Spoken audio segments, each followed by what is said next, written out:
हांव पयलीं सरपंच जालो एक हांव सगळ्यांक थँक्यू म्हणटा।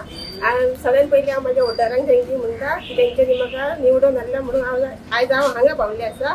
तशेंच हांव म्हाज्या मेंबरांकूय थँक्यू म्हणटा की तेंच्यांनी म्हाका बिनविरोध सरपंच केला, तेंकां हांव थँक्यू म्हणटा। आनी जे कितें डेव्हलपमेंटाचें कितें आसतलें ते आमी आमचे आमदार जितभाई आरोलकर हांच्या सहकार्यान आमी ती कामां पूर्ण करपाचे प्रयत्न करतले। पण झाले अनुपमा मयेकर त्यांचे आम्ही खूप कॉंग्रॅच्युलेशन करता आणि याच्या पुढे ते आमकां असेच सपोर्ट करीत रावतले। अनुपमा मयेकर तिला कॉंग्रॅच्युलेशन आणि मला खरंच अशी खूपच हे आहे एक्साइटमेंट आहे की ती चांगलं करणारच। कारण जेव्हा मी सरपंच होते तेव्हा ती माझ्या साथीला होती डेप्युटी सरपंच म्हणून।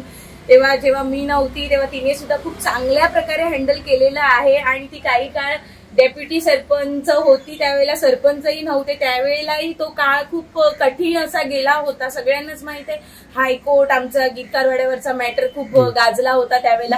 त्याही वेळेला तिने जेव्हा ती एकटी पडली होती म्हणजे ती एकटीच होती तेव्हा सरपंचाचं इलेक्शन झालं नव्हतं त्यावेळेलाही तिने खूप चांगल्या प्रकारे हँडल केलं होतं आणि आम्ही सगळे त्यावेळेलाही तिच्यासोबत होतो, आताही तिच्यासोबत असणारच अशी तिला खात्री देते आणि तिला पुन्हा एकदा कॉंग्रॅच्युलेशन। तर आज नवीन सरपंच झाल्या त्याच्या कडल्यान आमकां तशी खूप अपेक्षा खूप असतात आणि ते करतले हेची हे आसता कारण ते खरेंच धडाडीची आसा, उमेदी आसा, काम करपाची जिद्द आसा।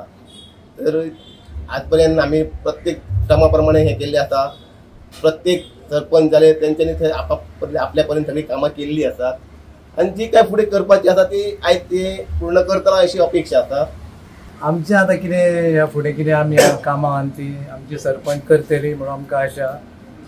जितभाई आमकां खूब सपोर्ट करता त्याच्या सहकारान आमची आमी फुडलीं कामां करतली आनी आयज आमची सरपंच जाल्यार ती बिनविरोध निवडून आमी पंचायतींत येयल्या तिका हांव कॉंग्रॅच्युलेशन।